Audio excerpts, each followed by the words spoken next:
아영이TV입니다. 오늘의 사연 시작하겠습니다. 어느 주말 친구를 만나고 집에 들어가기 위해 현관문을 열었더니 집안이 시끌시끌했습니다. 무슨 일인가 싶어 선뜻 집 안으로 들어가지 못한 채 머뭇거리다가는 뒤꿈치를 들고 도둑고양이처럼 살금살금 거실로 갔어요. 그랬더니 엄마가 바닥에 대자로 누워서 팔과 다리를 내젓고 있었고 아빠는 심각한 표정으로 쪼그리고 앉아서 그런 엄마를 말리고 있었습니다. 여보, 이런다고 해결될 문제가 아니잖아. 그러게 내가 결혼한다고 했을 때부터 그렇게나 말렸잖아. 지방망신도 이런 지방망신이 없어. 앞으로 얼굴을 어떻게 들고 다니겠어. 이게 준수 잘못도 아닌데 그만 좀 해. 순간 오빠 이름이 들려왔고 그제서야 두 분 옆에 무릎을 꿇고 눈물을 흘리고 있는 오빠가 눈에 들어왔습니다. 그 광경을 보고는 아연 실색할 수밖에 없었고 빠른 걸음으로 걸어가 물었어요. 뭐야, 엄마는 왜 이러고 있고 오빠는 왜 무릎을 꿇고 있어? 대체 무슨 일인데 그래? 제가 눈을 동그랗게 뜨고 묻자 내내 팔과 다리를 내젓고 있던 엄마가 벌떡 일어나 앉더니 오빠를 향해 쏘아붙였어요. 준수, 너 네 동생한테 네 처가 한 행동 말할 수 있겠어? 말할 수 있으면 어디 한번 말해봐. 한번 말해보라고.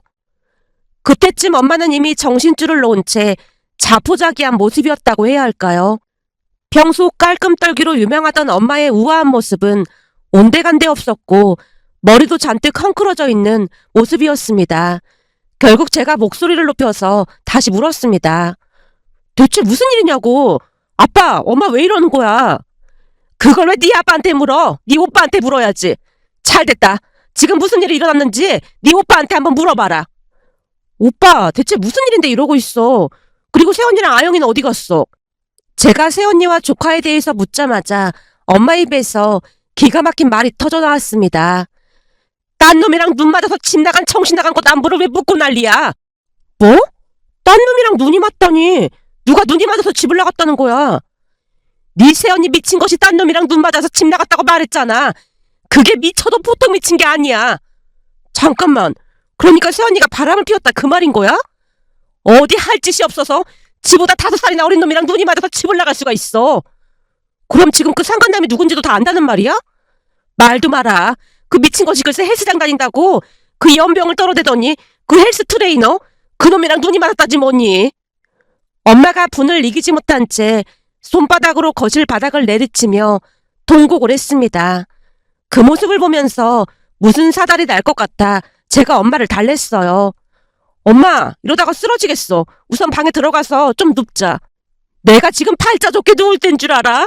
내가 그 인간들을 아주 요절을 내줄 참이야. 알았어. 근데 그런 방법으로 하면 오히려 피해만 보니까 이럴 때는 법적인 조언을 받는 게 제일 좋을 거야. 만약 새언니가 바람핀 게 맞다면 내가 변호사 알아볼 테니까 엄마는 우선 들어가서 좀 누워. 그렇지. 우리가 이럴 때가 아니고 변호사를 알아봐야 하는 거구나. 근데 어디 아는 변호사가 있는 거야? 우리 회사에 법무팀 있잖아. 거기 직원하고 친분이 있으니까 괜찮은 변호사 소개해줄 수 있는지 물어볼게. 근데 오빠는 잘못한 것도 아닌데 왜 오빠가 무릎을 꿇고 있어? 잘못한 게 없긴 왜 없어? 그러게 우리가 걔는 아닌 것 같다고 그렇게 반대를 했는데도 들어 처먹지를 않고 결혼하더니 아주 꼴 좋다 꼴 좋아. 엄마가 오빠에게 원망의 소리를 마구마구 쏟아내고 있었습니다. 결국 제가 엄마를 말려야만 했어요. 엄마, 이럴 때는 오빠를 나무랄 게 아니라 우리끼리 힘을 합해야 하는 거야. 지금 우리끼리 이렇게 싸우면 새언니한테만 좋은 일 시키는 거라니까. 그러니까 오빠한테 너무 뭐라고 하지 마. 사실 지금 가장 충격받은 사람은 오빠일 텐데 엄마가 오빠한테 그러면 안 되는 거잖아. 이럴 때는 가족인 우리가 힘이 되어줘야지. 그렇지. 우리 민지 말이 맞지. 민지 말처럼 지금 가장 충격받은 건 준수일 텐데 다른 사람도 아니고 당신이 준수한테 그러면 안 되지. 당신이 놀란 건 알겠지만 우리가 이러고 있을 시간이 없다니까. 아빠 말이 맞아. 그러니까 오빠도 그만 일어나. 바람핀 인간이 나쁜 인간이지 오빠가 뭘 잘못했다고 그러고 있어. 제가 오빠를 일으켜 세웠는데요. 얼마나 오랫동안 무릎을 꿇고 있었던 것인지 바로 일어나지 못한 채 오빠가 휘청거렸습니다. 그런 오빠를 소파에 앉히고 제가 물었어요. 근데 아영이는 새언니가 데리고 간 거야? 바람나서 집 나간 인간이 참도 아영이가 눈에 보였겠다. 그럼 아영이는 어디 있는 거야? 제가 주변을 두리번거리며 아영이를 찾자 오빠가 힘겹게 입을 뗐습니다. 아영이는 정민이 아내한테 잠깐 맡기고 왔어. 정민 오빠 아내분이라면 잘 봐줄 거니까 괜찮을 것 같고 그보다 세언니가 바람이 났다는 게 정말이야? 오빠가 직접 확인한 거야? 평소 세언니가 외모에 많은 공을 들인다는 것을 잘 알고는 있었지만 바람을 피울 성격은 아니었거든요. 그랬기에 제가 믿을 수 없다는 듯이 오빠를 빤히 바라보자 오빠가 다시 입을 뗐습니다. 몇 달 전부터 살이 좀 쪘다면서 헬스장을 다니겠다고 해서 그러라고 했는데 그 헬스장 트레이너랑 바람이 났더라고.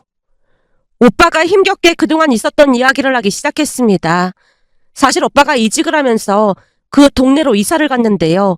그 동네에 오빠 고등학교 절친 부부가 살고 있었기에 공동 육아 목적으로 오빠 친구가 있다던 그 아파트로 간다는 소리를 얼핏 듣긴 했어요. 급한 일이 있을 때마다 두 집이 공동 육아를 하면 아무래도 편할 것 같다고 했으니까요. 그렇게 이사를 가고 한동안은 공동 육아를 하면서 잘 지냈다네요. 그런데 평소 외모에 신경을 많이 쓰던 새언니가 살이 쪘다면서 헬스장을 다니겠다고 했답니다.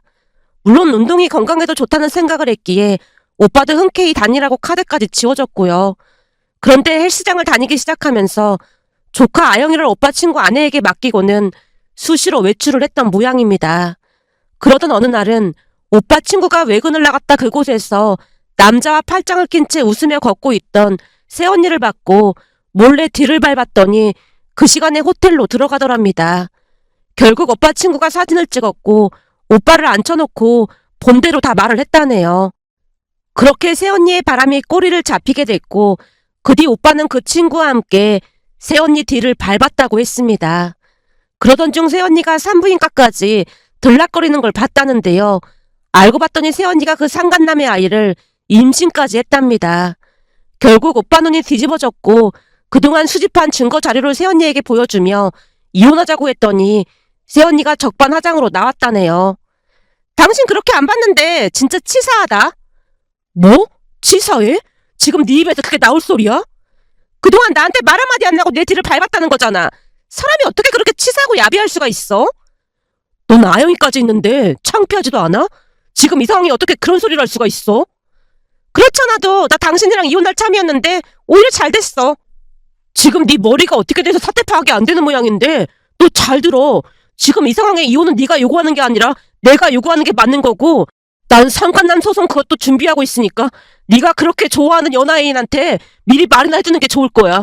이건 증거가 한두 개가 아니라 그냥 빼박이더라고. 그리고 바람을 피우려면 머리를 좀 써가면서 피우지 그랬냐. 네 노트북에 버젓이 카톡 깔아놓고 둘이서 열심히 사랑을 속삭였더라. 그것도 다 사진 찍어서 증거자료로 준비하고 있으니까 각오해야 할 거야. 뭐? 카톡이라니. 우리 대화한 거 휴대폰 카톡 내용 다 지웠는데 뭔 소리야. 네 휴대폰만 지우면 뭐해. 컴퓨터에는 그대로 남아있는데. 그러게 그런 빡대가리로 바람을 피우니까 이런 일이 일어나는 거 아니야. 뭐? 빡대가리? 당신 말 다 했어? 왜? 내가 틀린 말 했어? 바람을 피우려면 이 머리를 진짜 잘 굴려야 하는데 얼마나 빡대가리면 증거를 여기저기 다 흘리고 다녀. 그것도 대낮에 상간남이랑 팔짱 끼고 호텔로 갈 수가 있어? 그냥 나 바람 피워요라고 이마에 써붙이고 다니지 그랬냐? 그러니 빡대가리라는 거 아니겠어. 그때쯤 오빠도 제정신이 아니었기에 새언니에게 빡대가리라는 말까지 했다네요. 하지만 새언니는 반성의 기미가 전혀 없어 보였답니다. 상간남 소송을 하든지 말든지 마음대로 해. 그치만 네가 뭔 짓을 하든지 나는 사랑하는 사람이랑 살 거니까 그런 줄 알아. 지금 그 사람 아이 임신 중이라 난 그 사람이랑 살 거야. 그러니까 넌 네 딸이랑 잘 살아. 그 말은 친권 양육권 다 포기하겠다는 거지?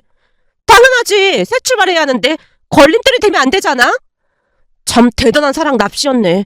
난 법적인 모든 조치를 취할 테니까 그런 줄 알아. 오빠 말에 새언니가 비웃으며 짐을 챙겨서 나갔답니다. 오빠 말을 들으며 입이 다물어지지 않았기에 제가 놀라서 물었어요. 진짜 그랬단 말이야? 생각이 조금 짧은 줄은 알았지만 그 정도인 줄은 몰랐어. 처음부터 말을 생각 없이 하고 그랬는데 모르긴 뭘 몰라. 이래서 내가 결혼할 때 다시 생각해보라고 했던 건데 말을 안 듣더니 결국 집안을 풍비박산을 만들었어. 엄마가 오빠에게 다시 소리쳤습니다. 그 모습에 제가 엄마를 말렸어요. 엄마, 이미 눈에 콩깍지가 씌었는데 그런 게 눈에 들어왔겠어? 이미 벌어진 일이니까 지나간 일은 있고 빨리 수습해야 할 거 아니야. 내가 변호사 알아볼 테니까 오빠는 증거자료 나한테 보내. 그래야 상간남 소송인가 뭔가도 할 거 아니야. 제 말에 오빠가 힘없이 고개를 끄덕였는데요. 가장 큰 충격을 받은 사람은 오빠일 테니 그 심정이 어떨지 감히 짐작조차 되지 않았습니다. 그 뒤 우리는 변호사를 선임했고 오빠는 이혼을 했어요. 그러면서 상간남 소송과 위자료 등 복잡한 문제가 많았지만 모든 부분에서 우리가 이긴 거나 다름이 없었습니다. 이겼다는 표현을 쓰기에도 참 안타까웠던 것이 조카 아영이가 계속 눈에 밟혔거든요. 하지만 새언니가 더욱 나서서 이혼을 원했기에 친권 양육권을 포기했고 매달 양육비를 보내라는 조건이 달렸어요. 그까짓 양육비 안 받아도 그만이었지만 그게 그 사람을 더욱 힘들게 만들 수 있는 일이라는 생각에 양육비를 지급하도록 했습니다. 문제는 이혼한 뒤 정확히 3달가량 양육비를 보내다가 얼마 뒤부터는 아예 깜깜무소식이었는데요. 그러는 동안 출산을 해서 바쁘다는 등 이런저런 핑계를 대기 바빴습니다. 물론 우리는 계속해서 양육비를 청구했지만 나중에는 거의 도망가다시피 한 채 연락을 끊어버렸어요. 지금 생각해보면 정상이 아니지 않았나 싶은 생각마저 들었습니다. 그렇지 않고서야 자기가 배 아파 낳은 자식한테 어떻게 그럴 수가 있는 것인지 도무지 이해가 되질 않았으니까요. 그렇게 시간은 계속 흘러갔고 오빠가 회사를 다니면서 홀로 케어할 수가 없었기에 오빠와 아영이는 본가로 들어와서 같이 살았습니다. 다행히 아영이는 똑똑하고 참 착했는데요. 물론 아영이에게 엄마의 이야기를 하진 않았지만 엄마에 대한 정도 없었던 것인지 아영이도 엄마를 찾지도 않았어요. 그런데 아영이는 앞으로 어떤 일이 일어날지 이미 직감하고 있었던 것일까요? 아영이는 유난히도 저를 따랐고 제 뒤만 졸졸 따라다니면서 저를 엄마라고 불렀어요. 처음에는 엄마가 기겁을 한 채 아영이를 나무랐지만 저를 워낙 좋아했기에 저도 그냥 모른 척 했습니다. 그런데 얼마 뒤 우리에게 예상치 못한 운명이 들이닥쳤습니다. 그날은 회사에 급한 일이 있다며 오빠가 새벽 일찍 집을 나섰는데요. 그날 집을 나서던 오빠의 모습이 마지막이 될 줄 누가 알았겠어요. 그렇게 시간이 얼마나 지났을까요? 아빠 휴대폰이 울렸고 아빠가 그 자리에 주저앉은 채 잠시 동안 일어나질 못하셨어요. 곧 아빠가 병원 이름을 외쳐댔고 잠시 후 병원으로 갔더니 마치 아무 일도 아니라는 듯한 표정으로 의사가 오빠의 사망 선고를 내렸습니다. 그 순간 엄마가 자리에 쓰러지셨고 아빠도 휘청이신 채 몸을 가누지 못하셨어요. 그리고 우리는 오빠의 죽음을 온전히 받아들이지도 못한 채 장례를 치렀습니다. 그러면서 집안은 거의 풍비박산이 나고 말았는데요. 부모님이 너무나 큰 충격을 받으셨던지라 제가 조카를 책임져야만 했습니다. 그뿐만이 아니라 집안 살림과 식사까지 모든 것을 제가 해야만 했기에 결국 회사를 그만둘 수밖에 없었습니다. 그런 상황에서도 시간은 흘러갔고 시간이 약이라는 말도 있듯 부모님도 조금씩 나아지셨어요. 그 뒤 저는 다시 취업도 했고 집에서 가장 노릇을 하고 있었습니다. 물론 아빠도 회사를 다니긴 하셨지만 심리적으로는 제가 가장이나 마찬가지였으니까요. 조카 아영이는 아예 저를 엄마라고 불렀는데요. 워낙 똑똑하다 보니 제가 고모라는 사실을 인지는 하고 있는 듯해 보였습니다. 하지만 저를 워낙 따르다 보니 저는 결혼하지 않고 혼자 살기로 결심을 했어요. 그도 그럴 수밖에 없었던 것이 오빠의 결혼 생활을 보면서 결혼에 대한 부정적인 생각만 가득했으니까요. 그러다 보니 부모님, 특히나 엄마가 걱정 가득한 목소리로 말하곤 했습니다. 넌 언제까지 이러고 있을 거야? 내가 뭘? 이제는 네 나이가 30살 중반인데 더 늦기 전에 결혼을 해야 할 거 아니야. 됐어. 우리 아영이도 있는데 결혼은 무슨 결혼이야. 네가 아영이 엄마도 아니고 말이 되는 소리를 좀 해. 아영이는 우리가 돌볼 테니까 너는 쓸데없는 소리 하지 말고 맞선이라도 볼 생각해. 싫어. 지금 아영이가 나를 얼마나 의지하고 있는데 아영이를 두고 내가 어떻게 결혼을 하겠어.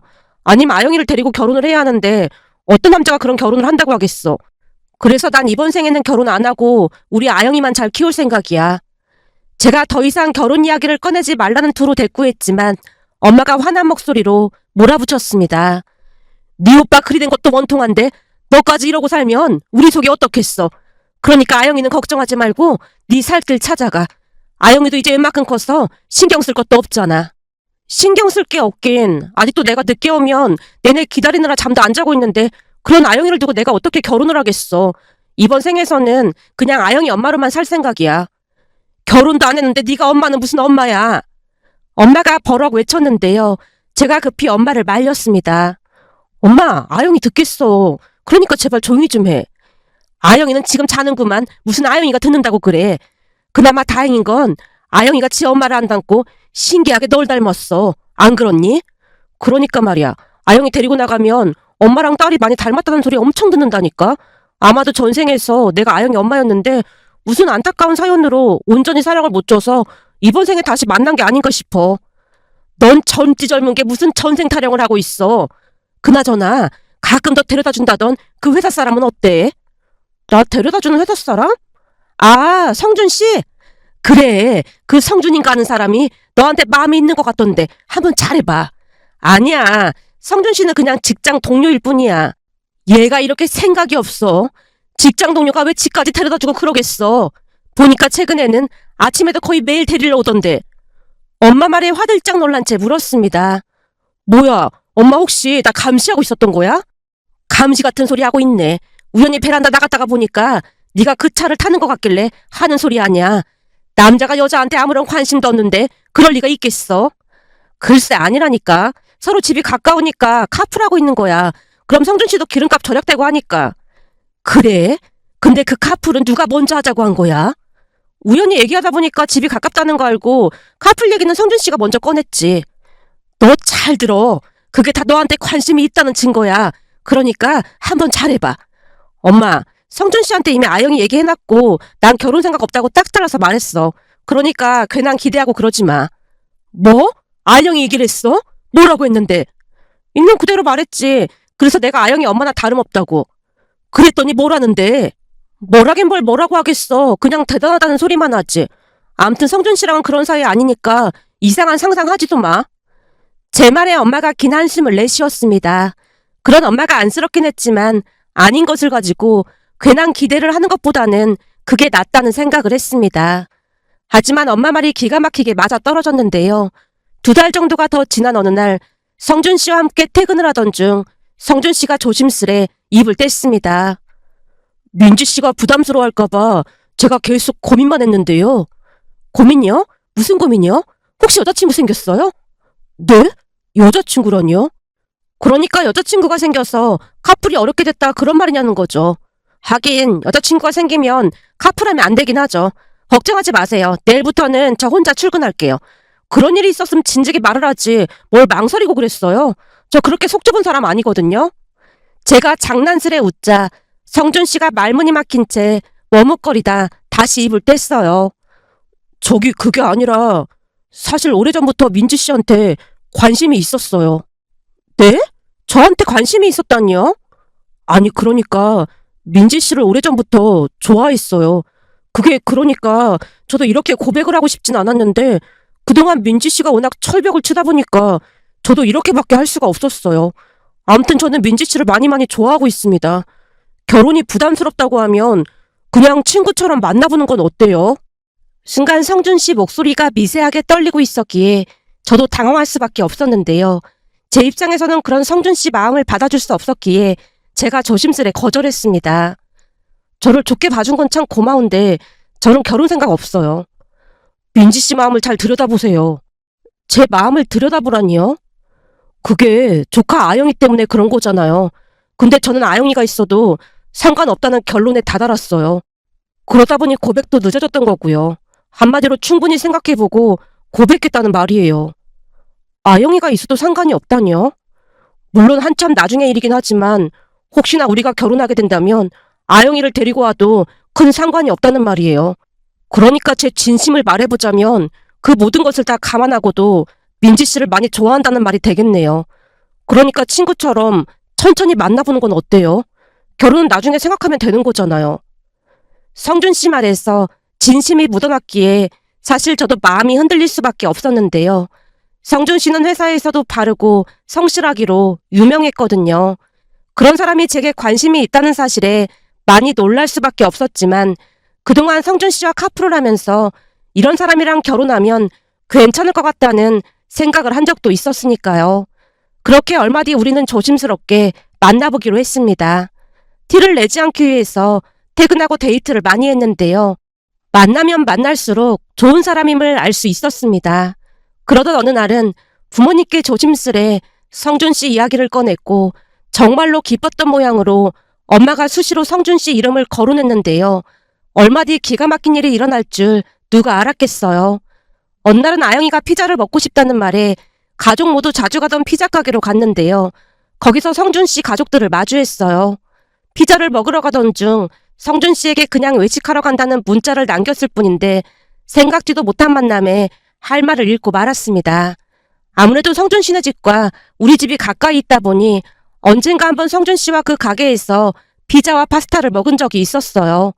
그날 파스타가 맛이 있었던 모양으로 성준 씨가 부모님을 모시고 파스타를 먹으러 왔다고 했습니다. 순간 저도 놀랐지만 성준 씨도 놀란 기색이 역력해 보였어요. 민지 씨, 식사하러 간다고 했던 곳이 여기예요? 네. 성준 씨가 여기는 어떻게? 부모님 모시고 오랜만에 파스타 먹으러 왔어요. 이 집이 피자 전문점인데 그때 파스타도 진짜 맛있었잖아요. 근데 이렇게 만나다니 진짜 신기하네요. 성준 씨의 말에 얼떨결에 양가 부모님이 인사를 나누게 됐는데요. 순간 성준 씨 어머니가 아영이를 보며 입을 떼셨어요. 네가 아영이구나. 엄마랑 피자 먹으러 온 거야? 성준 씨 어머니 입에서 그 말이 새어나오자마자 아영이가 급히 제 손을 뿌리치더니 할머니 손을 잡으며 말했어요. 엄마 아니에요. 고모예요. 할머니, 할아버지, 고모랑 밥 먹으러 왔어요. 어? 고모? 네, 아영이 고모예요. 저는 엄마는 없어요. 그리고 고모가 결혼하면 나는 할머니, 할아버지랑 살 거예요. 라는 말을 하는 게 아니겠어요. 순간 어찌나 놀랐던지 제가 어리둥절한 표정으로 아영이에게 물었습니다. 아영아, 그게 무슨 말이야? 네가 왜 할머니, 할아버지랑 살아? 평생토록 엄마랑 같이 살기로 했잖아. 그리고 갑자기 고모라니. 고모 맞잖아. 그러니까 고모 시집가면 나는 할머니, 할아버지랑 살 거야. 아영이가 같은 말을 반복해서 했고 아영이 말을 듣던 부모님 눈시울이 붉어져 있었는데요. 그동안 똑똑한 아영이가 얼마나 마음고생을 했을지 짐작이 되고도 남았습니다.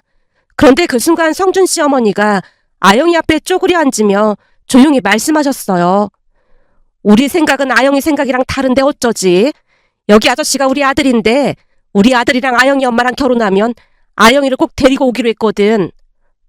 네? 아영이를요? 그럼 아영이가 엄마 딸인데 같이 와야지. 그러니까 앞으로는 우리한테도 할머니 할아버지라고 불러야 한다. 할머니 할아버지요? 그럼 엄마랑 아저씨가 결혼하면 아영이한테는 할머니 할아버지가 더 생기는 거야. 우리 앞으로 잘 지내보자. 엄마를 쏙 닮아서 아주 똑똑하고 예쁘네. 맞아요. 엄마를 닮아서 똑똑해요. 저 수학 맨날 만점 받아요. 정말? 수학을 만점 받았어? 네. 우리 반에서 제가 공부 제일 잘해요.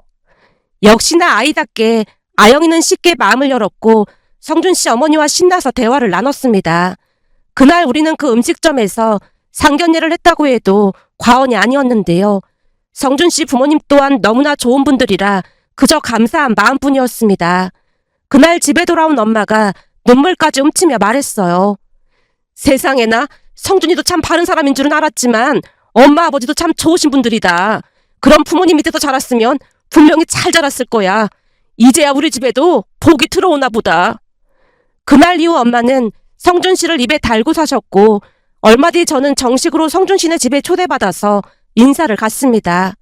그런데 그날 또다시 놀라운 이야기를 들었는데요. 식사를 하고 난 뒤 성준 씨 어머니가 말을 꺼내셨거든요. 결혼 전에 얘기를 해야 할 것 같아서 하는 말인데 사실은 우리가 성준이를 입양했어요. 네? 입양이요?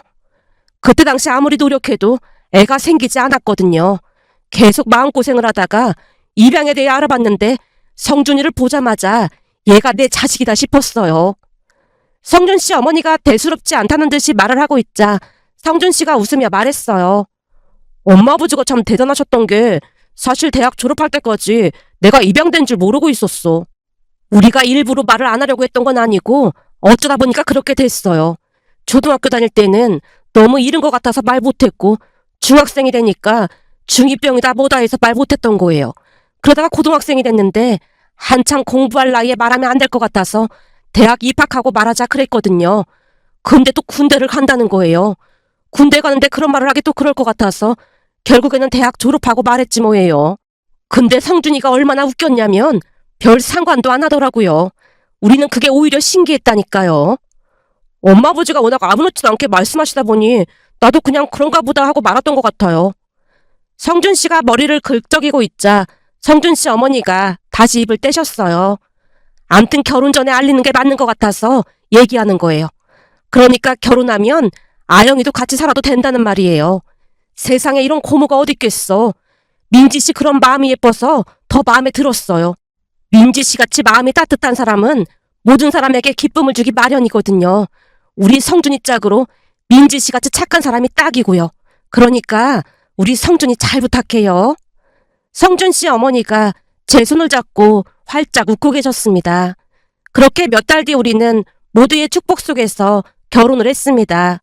물론 아영이는 우리와 함께 살았고 가족들의 사랑을 듬뿍 받으며 잘 자랐어요. 그러던 어느 날은 도무지 믿어지지 않는 일이 일어났는데요. 어느 주말 엄마에게서 전화가 왔습니다. 민지야, 내가 오늘 누굴 봤는지 아니? 누굴 보다니 그게 무슨 소리야? 세상에나 오늘 동창 모임이 있어서 오리고기 집에 갔거든. 근데 거기에 그 정신 나간 것이 있지 뭐야. 정신 나간 것이라니? 아영이 생모 말이야. 그것이 거기서 식탁을 치우고 음식을 내고 있지 뭐니. 그럼 그 사람도 엄마를 알아봤단 말이야? 이상하게 날 못 알아보더라니까. 아무리 그래도 엄마를 어떻게 못 알아볼 수가 있어. 그때 식당 안이 손님들로 바글바글하기도 했고 내 동창들이 10명도 넘게 갔으니 그럴 수도 있겠지 뭐. 근데 나도 처음에는 못 알아봤잖니. 그동안 얼마나 고생을 했는지 삐쩍 마른 게 그냥 뼈만 앙상하더라니까. 거기다 얼굴에는 웬 기미가 그렇게나 많은지 오다 가다 지나치면 못 알아보겠더라니까. 눈동자는 퀭하고 삶에 찌드른 게 꼴이 말이 아니더라니까. 그럼 엄마를 못 알아본 거야? 내가 고개를 얼른 숙여서 못 본 것도 있고 거기다 사람 얼굴을 똑바로 쳐다보질 않더라고. 가정 파탄 내고 나갔는데 잘 될 리가 없겠지. 그래서 내가 그 화장실 가는 척하고 그 식당 다른 종업원한테 살짝 물어봤거든. 뭘 물어보고 그랬어. 아니, 아무리 봐도 너무 삐쩍 말라있길래 뭔가 이상해서 그 종업원한테 저 사람은 왜 저렇게 많이 말랐냐고 했더니 얼마 전까지 자궁암 치료받고 항암 끝난 지 얼마 안 됐다는데 먹고 살아야 하니까 일 나온다고 하더라고. 뭐? 암에 걸렸단 말이야? 네 말대로 집안을 풍비박산 내고 나갔으니 천벌을 받은 게 아니겠어. 그날 엄마 말을 들으며 세상에는 인과응보가 존재한다는 생각과 함께 우리 가족처럼 기가 막힌 사연도 있을까 싶어 이렇게 글 남겨봅니다.